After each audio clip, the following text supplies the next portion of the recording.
Fans, welcome again to another edition of the Great North Wrestling Podcast on thehannibaltv.com. My name is Jack Kilby, Executive Vice President of Great North Wrestling, and I am pleased to welcome a man who has had a very distinguished career across numerous organizations, from the UWF, World Class, Jim Crockett Promotions, NWA, ECW, and amongst others. The one, the only, the legendary Jack Victory. Jack, thanks for coming on tonight, sir. It, my pleasure, Jack. Anybody that has the same first name as me is always welcome. That's tremendous. I was going to bring that up, but you beat me to it, and I would agree. I wanted to give the fans an update in terms of our plan to have you brought into Great North Wrestling. We were going to have a show in September in Renfrew, Ontario. That's now been rescheduled, but due to some additional logistical complications, we're going to be bringing you into Great North Wrestling in the new year, 2024. Fans, stay tuned to this channel for more information on that one, but the match will remain the same. And that match will be yourself against the Blood Hunter, a man who has faced many ECW legends in the past and has a reputation for being hardcore. My thinking as the booker and matchmaker of Great North Wrestling is, what better individual out there today than Jack Victory to come in and answer the challenge? I want to get your thoughts on wrestling for us in Great North Wrestling, the potential match that's going to happen. And the last time, I believe when we spoke a few months ago, it's been quite some time since you wrestled in Canada, correct? That is correct. Yeah, I mean, don't get me wrong. When we go to Canada, we have a blast in Canada. I mean, it is a great country. I've wrestled all over the world, and Canada probably holds one or two places in my heart for actual wrestling. And then the after matches curriculum. Very, very, very great. It's a great country. Do you have any? I know you're familiar with the work of the Blood Hunter and how he has a reputation. I believe Kevin Sullivan earlier this year, in respect to a match with Cowboy James Storm that he came out victorious on, referred to him as the most dangerous man in professional wrestling today. In terms of just the extent that he goes in the ring and outside of the ring. Do you have any thoughts on, given all your hardcore matches and background, of how you will fare against the Blood Hunter when that match goes down? You know, I've wrestled some of the top legends in this profession. And saying that, watching his performance, I mean, it's like he's a badass. He really is a badass. And, I'm not coming up there to wrestle. I'm going to come up there to fight. You could tell, you can ask so many people. I might not have the best win-loss record in the ring, but I'm undefeated in bar fights. So when I come up there, I'm not going to come up there for an arm bar. I'm not coming up there, to do a hip toss.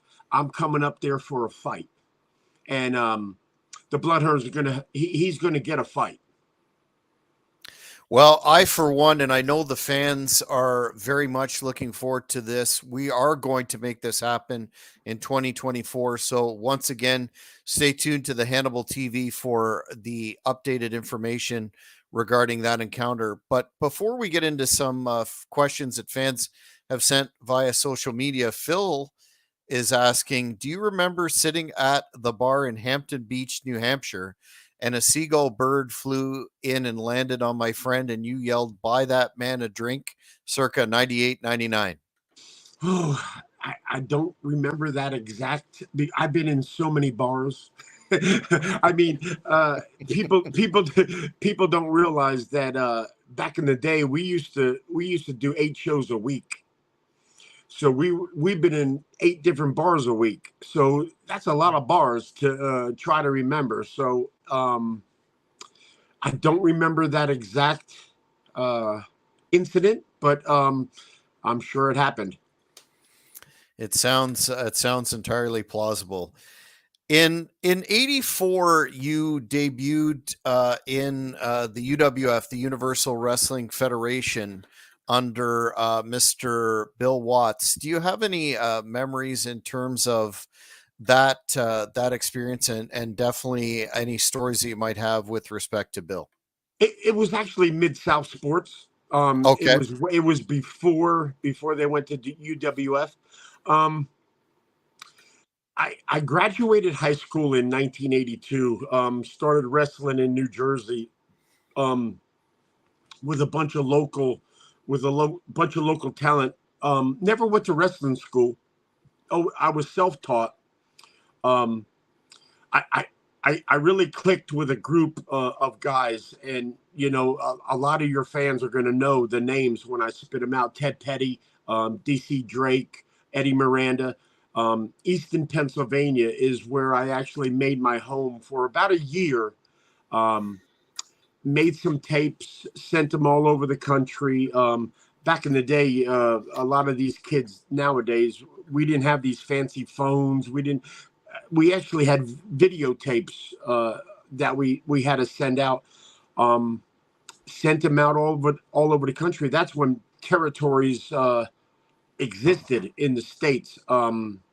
You had Florida Championship Wrestling, World Class. You had Mid South. You had the NWA. You had all kinds of different territories, and I sent my tapes to everywhere. And Bill Dundee was the booker for Watts. And out of the blue, he called me and he goes, I would love to fly you in and have a tryout. And so I was like, you're 18 years old and you're like freaking out that somebody actually acknowledged the tapes and your matches. So they flew me into Houston. We did 2 shows that day.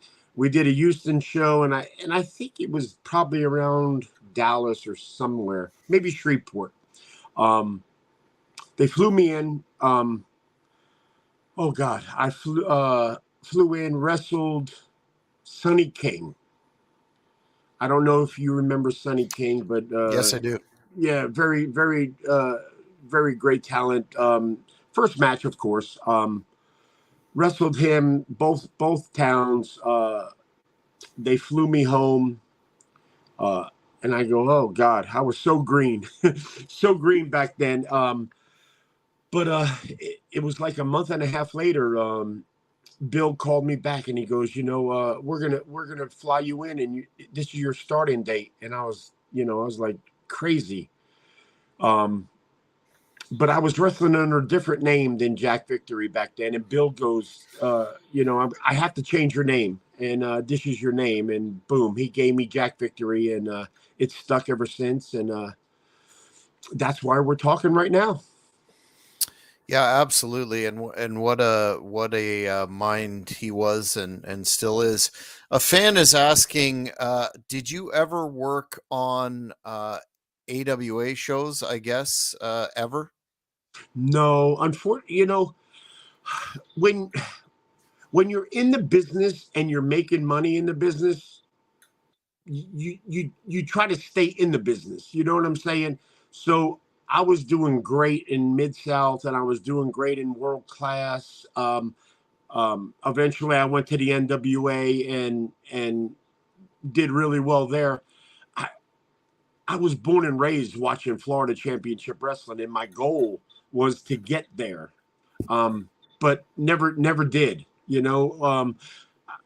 When I grew up in New Jersey, and my cousins and my aunts and uncles, they lived in West Palm Beach, Florida, and every summer I would go down there and hang out. And me and my cousin Eugene used to go to the West Palm Beach Auditorium and watch Dusty um, every Monday night. Ticket, I tell people tickets used to be like $6 for front row seats, and it was the best. I mean, it was amazing, and when you're a young kid watching wrestling and you're saying to yourself, I want to do this, I want to do this. And 99% of the people, it never happens, but fortunately it clicked, and I had the opportunity to do it for a living. Absolutely. A fan on social media sent me a question wanting to get your memories of that excellent team you had with Hollywood John Tatum, with Missy Hyatt in the mix. Yeah, we just, I mean, it's so funny that we just did a benefit for Black Bart in outside of Dallas this past weekend, and I got to see Wild Bill Irwin. I got to see um, Gary Young. Actually, Iceman King Parsons showed up, and of course my boy Johnny was there, and we haven't seen each other in probably 20 years. And it was just such a blast. It was such a blast to see him talk about all our old matches and everything. And he was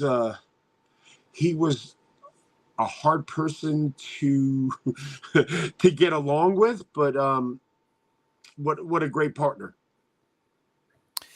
Then you had an interesting period where you became part of the Hot Stuff International faction with Eddie Gilbert, and what a career that man had, and mind for the business. What were your impressions when you're working with him? Did you see that shrewd sense for professional wrestling, the art of professional wrestling, that in later years he's been credited as having?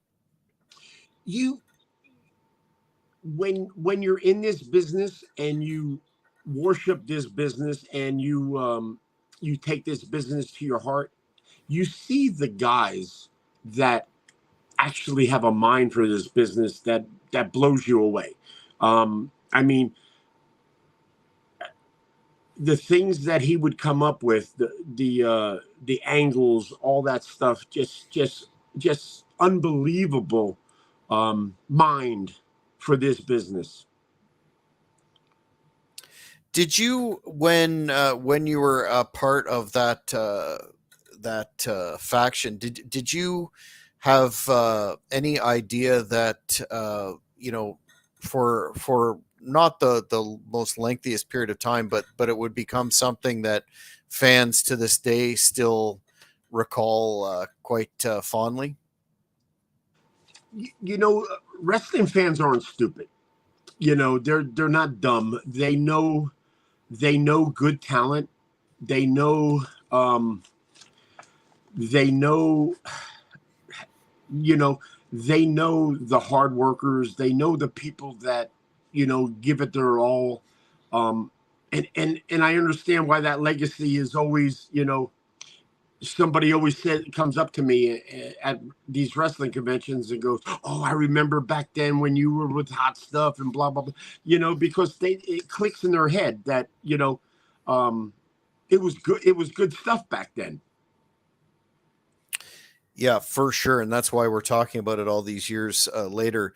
You also moved on to World Class Championship Wrestling in a period that was not exactly the peak, but still, quite well in terms of exposure with the television product that was very revolutionary for sure under any measure. You won the TV title and the tag belts again with Hollywood Tatum. Yeah. What sticks out in your mind in terms of this period in Dallas with the Von Erich mania still a factor, or any highlights that you can think of off the top of your head? starting the business when I was 18 years old and going into the business and actually starting with Bill Watts and doing literally 8 shows a week.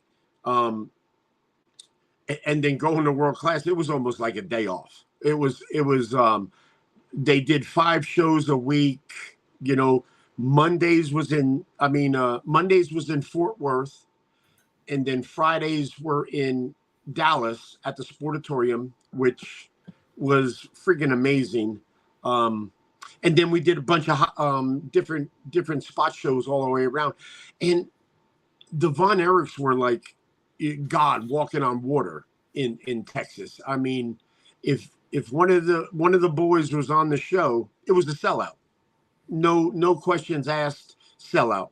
And it was a break from working so hard and for so many towns to almost getting a vacation uh, to the business, if that makes sense.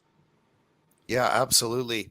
A fan is asking here a question that we're going to get to, or rather a tenure that we're going to get to, asking what it was like wrestling in the good old Philly Civic Center when you were in the NWA when you had your run. Being from New Jersey, I know how how brutal the fans are in Philadelphia. If you don't bust your ass, they're basically going to boo you out of the building. But we had a love-hate relationship with fans in Philadelphia. Great town for sports, great town for wrestling. Um, when I got out of retirement and went back to the ECW and we did the ECW arena, um, the electric in that building was, by far the top of my wrestling career. Yeah, as a fan who was lucky enough to be there during that time frame, I can most certainly agree with that. We're going to talk about ECW in a bit, but a fan Sure. is asking a question. Your thoughts on Paul Heyman, and if I could add to that, are you surprised that the man has had the longevity that he's had, and definitely ascended to, aside from the creative and the promoter, but to be one of the top in the discussion of top three managerial talents of all time? No, I mean, Paul is, you love him or you hate him. Um, I I love him to death. He's helped my career tremendously. He brought me back into the business. Um, a lot of people hate him, but 90% of the boys respect him and like him. I mean, his mind is incredible to the business. In the 80s, the late 80s, you moved on to Jim Crockett Promotions, the NWA, and first began the Jacko Victory concept and the team with Rip Morgan. How did you get the booking with Crockett, and how did that particular pairing come together? Before me and Rip started, I got a phone call from Dusty Rhodes. He goes, we're doing things with the Russians, Nikita and Ivan, and my partner that when I went in there was the Russian assassin number one. So Dusty called me and he goes, "Would you like to be Russian assassin number two? We would love to bring you in and tag you against Nikita and Ivan." And I was in Texas still, and it was getting stale out there. If you're in the business and you know the business, sometimes you got to move. And and I was like, Dusty, hell yeah! So he brought me in as the Russian assassin number two, and we ran that gimmick for with Paul Jones for about a year, and that's how I broke into the NWA. After the Russian assassins is when uh, Angel of Death, which was Russian Assassin #1. He pissed somebody off, and he left the NWO, and that's when I started with Rip. Gotcha. In terms of that, I got the order out here, but I was going to ask you about the Russian Assassin deal. But in terms of your tenure working with Paul Jones, do you think that he doesn't get the credit that he deserves as a manager, and is unfairly relegated in terms of Yeah, how folks view him? he definitely should be absolutely top 5 managers, interviewers. I mean, even if you don't like him as a manager, I mean, his interviews were spot on and like perfect, and nowadays, back in the day when I broke in, if you opened up a show talking, I mean, it was like a cardinal sin. Now they open up shows, and they talk for 20 minutes. They don't even wrestle anymore. It's the craziest thing ever. So I was never a gifted talker. So Johnny always Johnny always did most of the talking. Paul Jones did most of the talking. You know, and yeah, Paul Jones, super cool guy, super manager, we had some really great matches with the Nikita with the Koloffs. Yeah, and a heck of a wrestler in his own right as well. What was your relationship like? I know you've mentioned him in terms of creatively and how you worked with Dusty Rhodes, who had quite a long run as the booker for Mr. Crockett. Mm. They named the private jet after him. Crockett's private jet was called Stardust. So that's gonna tell you right there that they loved Dusty. I mean, growing up as a young little buck teenager watching Dusty, I mean, he was the man. I mean, I'm gonna argue till I'm dead that Dusty is the man. He's the number one babyface seller. I mean, he number one babyface interviewer. He was the man. Absolutely. A fan on social media asked about, and I do remember ordering this pay per view. In 1989, you replaced Dennis Condrey in the new Midnight Express at the Chi-Town Rumble pay per view against Cornette's Midnight Express. How did you get? I remember it was a bit of a shock at the time. How did you get tapped for that particular assignment? To this day, I still don't know. Somebody pissed somebody off.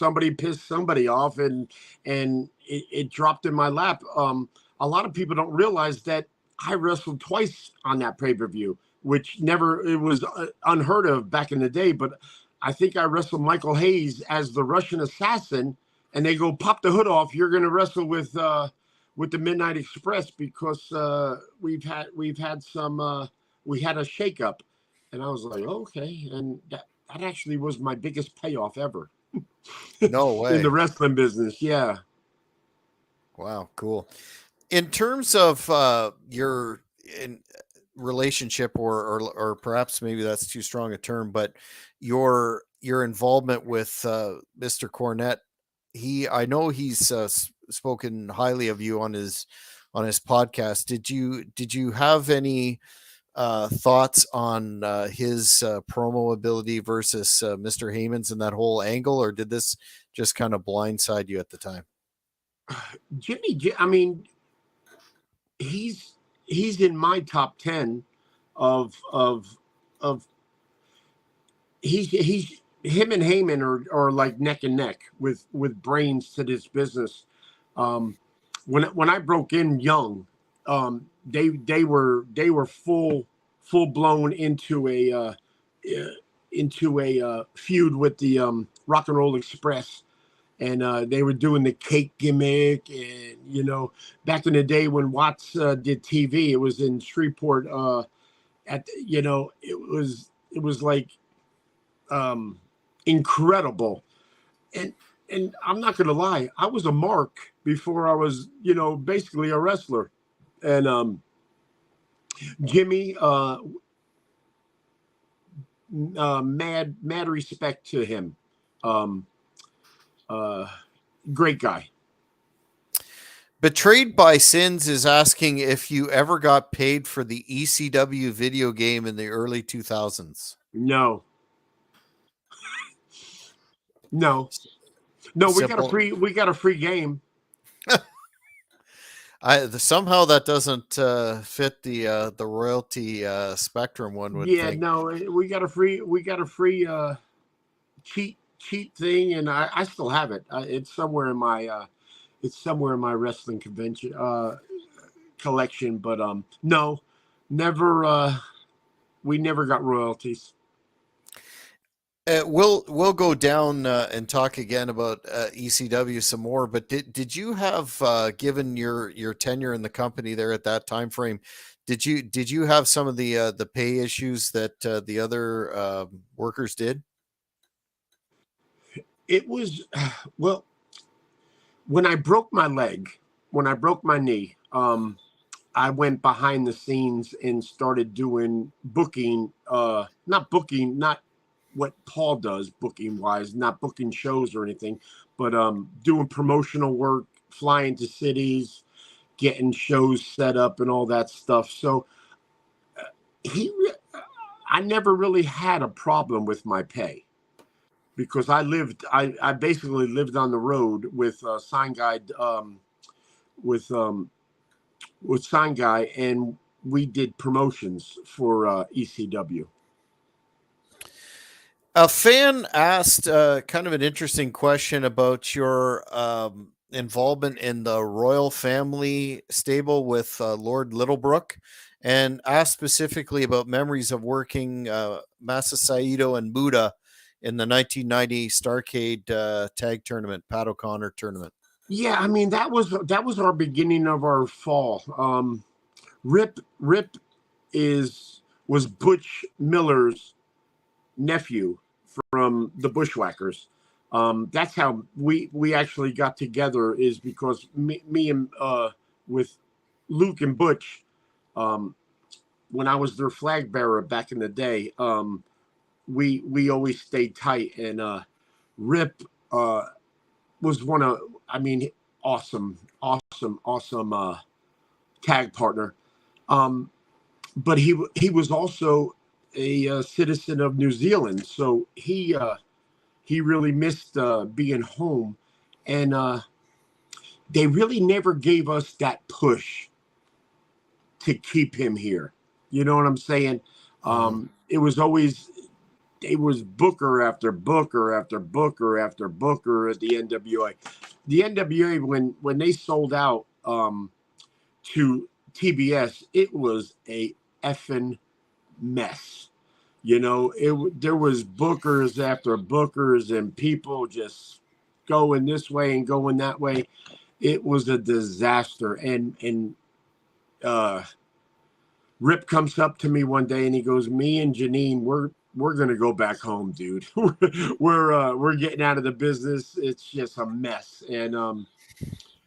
And that's when I, actually stepped away from the business for a couple of years and did my own little thing in Atlanta. And yeah, I mean, to this day, he is one of my best tag team partners. And Lord Littlebrook, they should have pushed that gimmick. They really should have. They bought all them costumes. They paid probably, I think it was like $10,000 for our gimmick costumes. But then they changed Booker, and then the Booker that came in went, and never pushed us. And it was frustrating. The power of the pencil is very frustrating in the business, and you can ask any of the boys if you're not on the side of the lead and you're inside of the eraser, um, it's gonna f with you, you know. Very true. Some talents in Great North Wrestling have found that out themselves. In 1991, you joined the Global Wrestling Federation, which I always found to be an interesting phenomenon under Mr. the late great Joe Pedicino. When when you joined the company, can you talk about what the initial expectations were, and that sort of I guess talk amongst the locker room or everyone involved in the company that there was a an angel investor from Nigeria, et cetera, et cetera. Does that ring a bell? Yeah, it does. It does ring a bell. The territory it looked promising in the beginning, and slowly. And you can ask any of the boys. It slowly fizzed out pretty quick. Um, uh, yeah, I think it would have worked if it takes a lot of money, as you know, to run these shows, and if things aren't clicking, you can spend a lot of money quick. Big time. Yeah. Big time. What was the thought that Global would become the second coming, for lack of a better phrase, Yeah, I of think world so. I class? think I think Yeah. a lot of the boys that saw the potential saw another another NWA run, another that territory type thing. Georgia, uh, such a great state for wrestling. The Carolinas, you know, you could wrestle seven shows a week, and be within a 300-mile radius. It was really really cool back then. Another fan wanted me to get your memories of working in the famous and now defunct Sportatorium in Mm, Dallas. that was cool. That was one of my. I mean, thank God I wrestled there. It was a cool building, no air conditioning. Rats probably the size of little puppies. Just and I don't talk rats, female rats. I'm talking little puppy rats. We just talked about that at the Black Bart thing. One of the guys that came to the show, he used to cook. He used to do concessions at the Sportatorium, and he goes, "Man, we named that rat. I mean, there was a rat that was as big as a small dog, and but but the atmosphere, because it street level, you went down. The actual ring was down in the ground. It went down, and uh, no, like I said before, no air conditioning. Sell out every Friday night. It was a blast. It was really cool.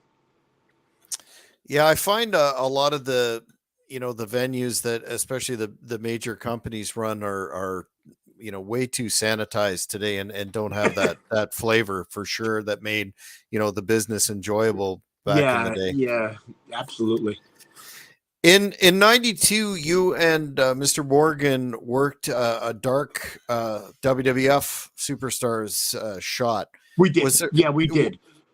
was there any consideration that they were going to bring you in, or always wondered why you never did a run in WWF? Well, Butch and Luke was there. So we basically had the same type of gimmick, and Vince was never gonna sign us to to do to do anything that was gonna jeopardize the Bushwhackers back in the day. Butch and Luke got us in there for a tryout, but I think that was just a favor, you know, just a favor. Do you have any stories or encounters with Mr. McMahon? No, no, never. I basically talked to him maybe 2 or 3 times in my whole career. I never. I don't have anything bad or good to say about him. Aside from your tag team shot at this point in time, did you ever have any discussions with them as coming in as a single? No, no. It was basically me and Rip, selling ourselves, and it, it just never really panned out. You know, I was at my later part of my career where, if it worked, it worked. If it didn't, I was really never. Born and raised in Jersey. I really never had a goal to go to the WWF for some reason.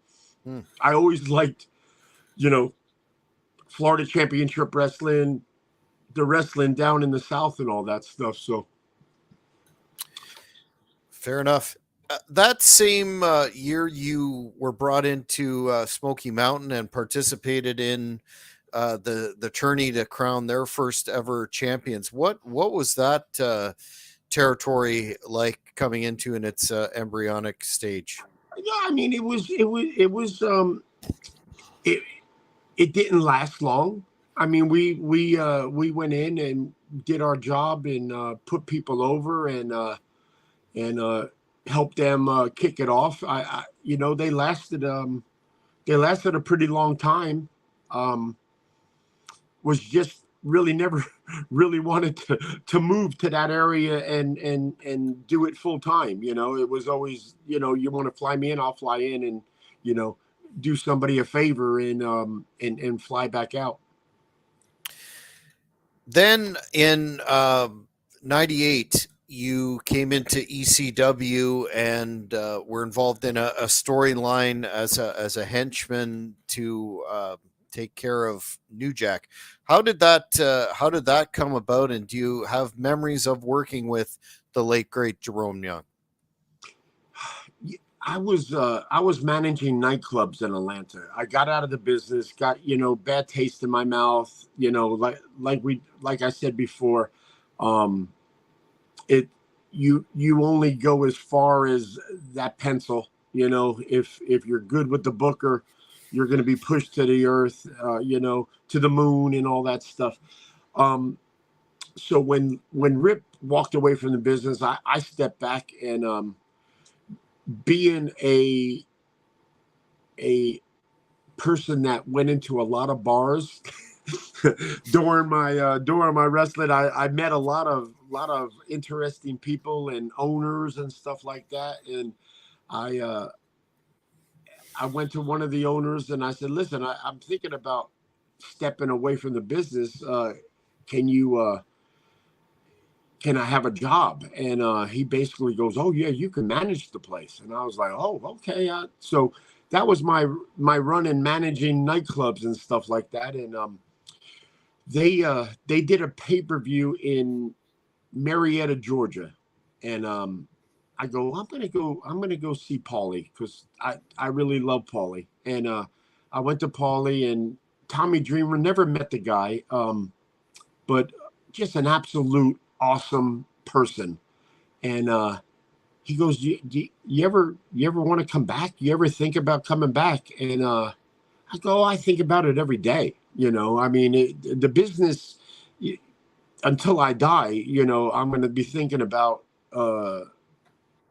matches and wrestling. And, once it's in your blood, it's in your blood.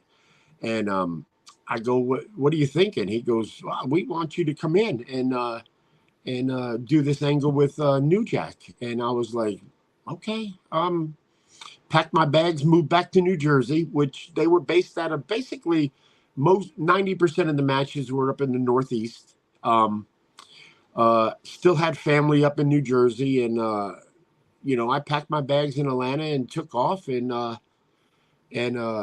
got in the angle with New Jack. And what an awesome crazy ass boy. I mean, you really had a fight when you were wrestling with him, crazy, diving off of two-story buildings onto you on a table, and I was like, oh, I ain't used to this crap, and it was pretty cool. When you were this angle was proposed to you, did you have any idea of who New Jack was and his No, reputation? no, because just I'm glad you asked that question because I really never watched DCW until Mm. until I went to that show, and I was like, holy crap, these this ain't right. And I was like, man, this is like Bill Watts back in the day with all these gimmick matches, and I fell in love with it immediately. And when I was just so happy when they asked me to come back, and I was like, oh, this is a good fit.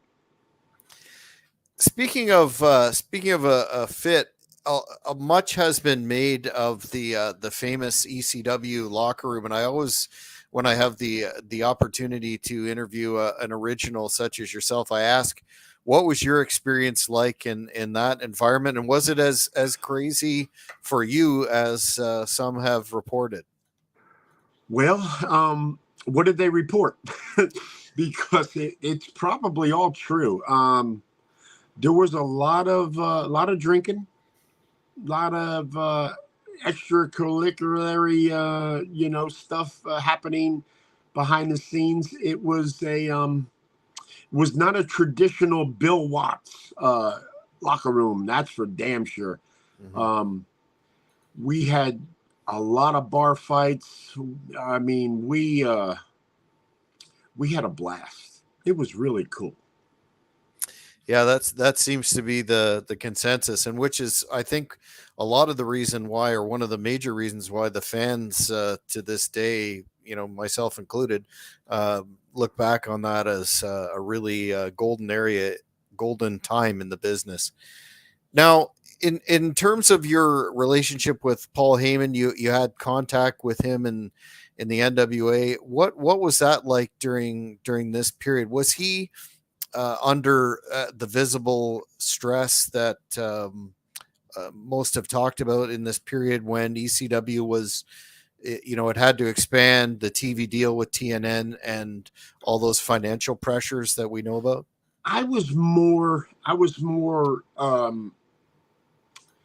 I think I hung out more with Tommy Dreamer than I did with actual Paul. Paul would come in, we would bang out a show, and Paul would disappear. Um, he was in tremendous stress. Uh, you know, trying to do this, trying to do this.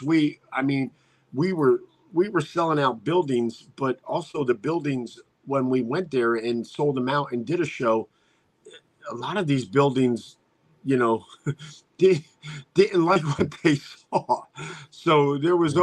there was always some kind of black sheep ECW faction. Um, so he was under a lot of stress with ECW. Yeah.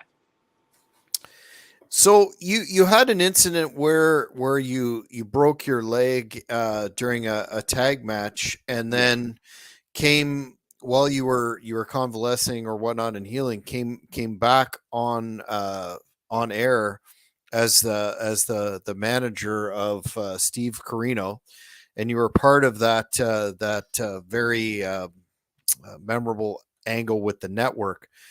Can you talk about that particular period and your thoughts on how you were contributing during that period when you were convalescing?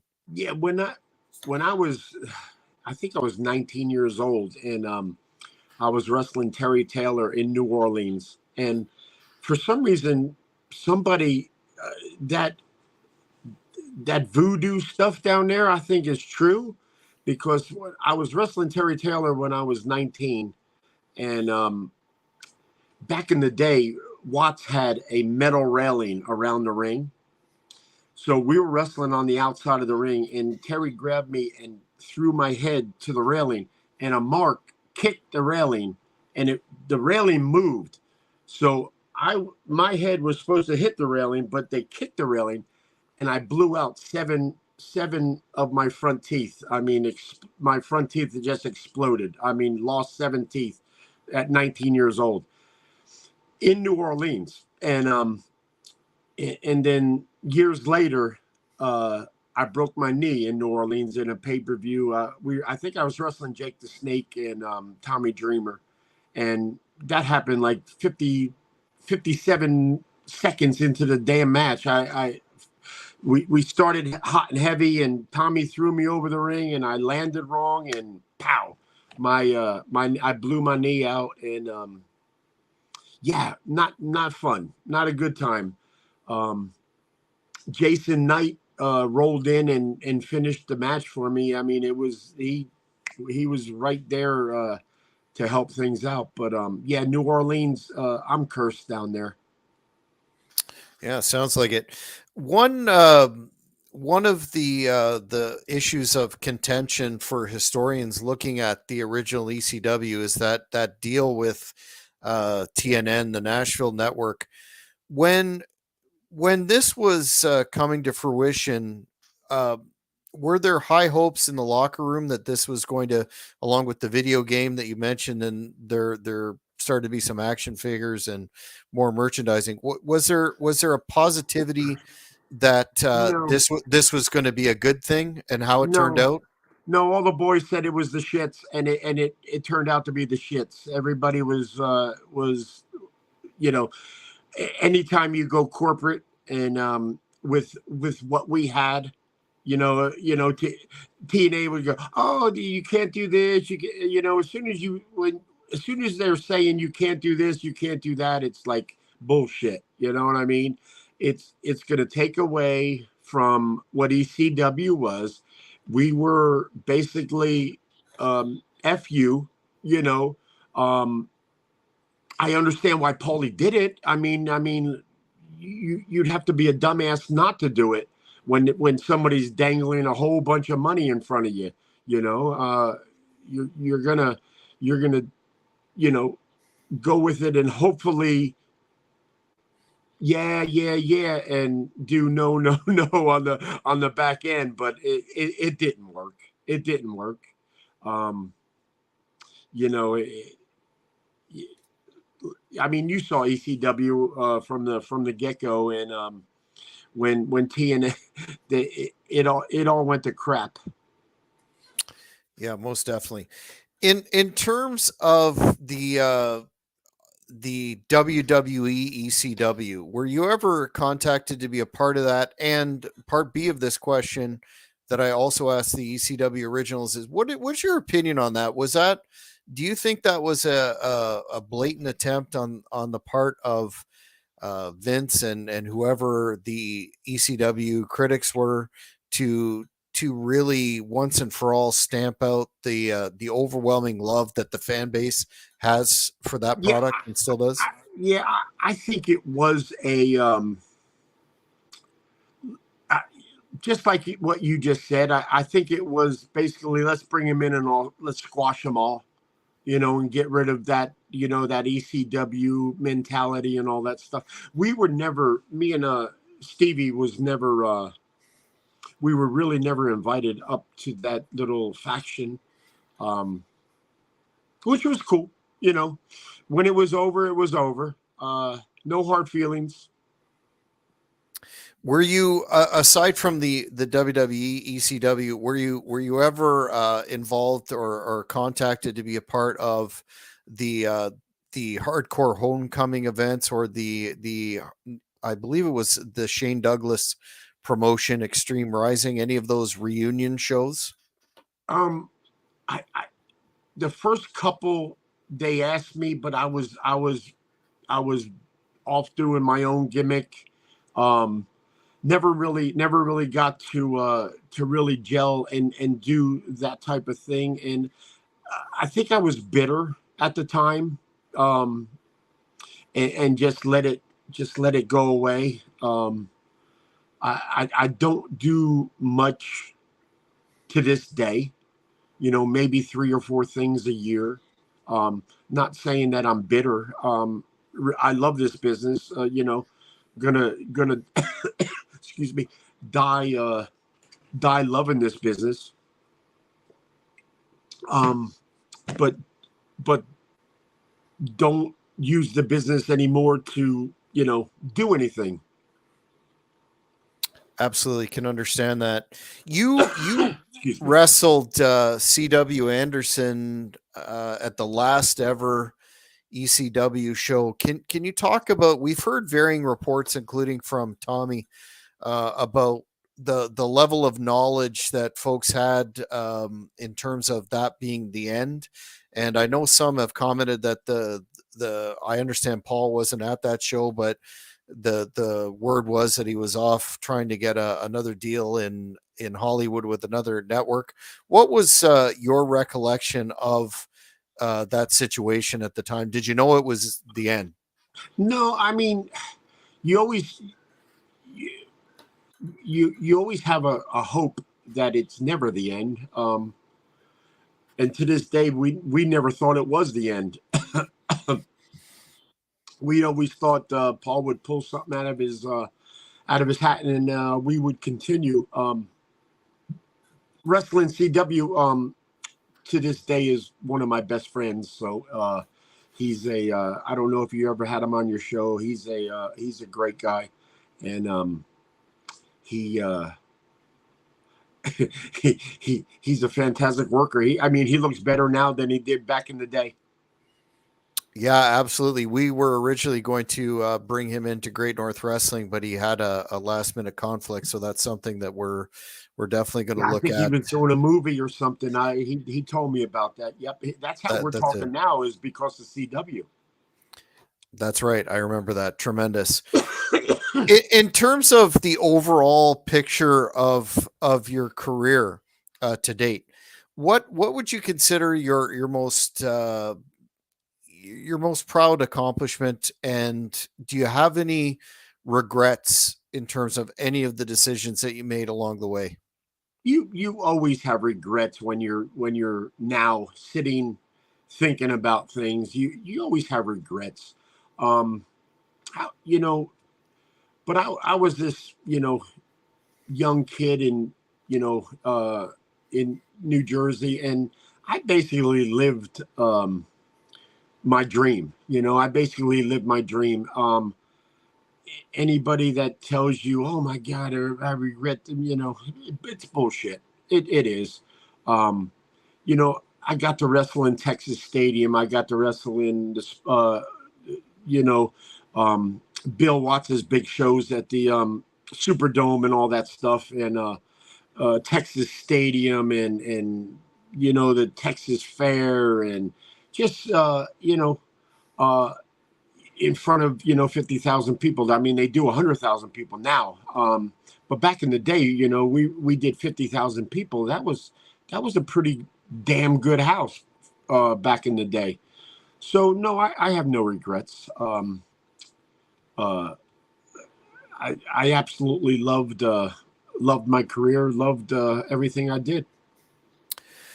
Well, Jack, I want to thank you very much again for your time tonight. You've been very generous with it. Until we have more information about your involvement in Great North Wrestling, where can the fans keep up with you on social media? And do you have any particular appearances or anything to discuss at this point?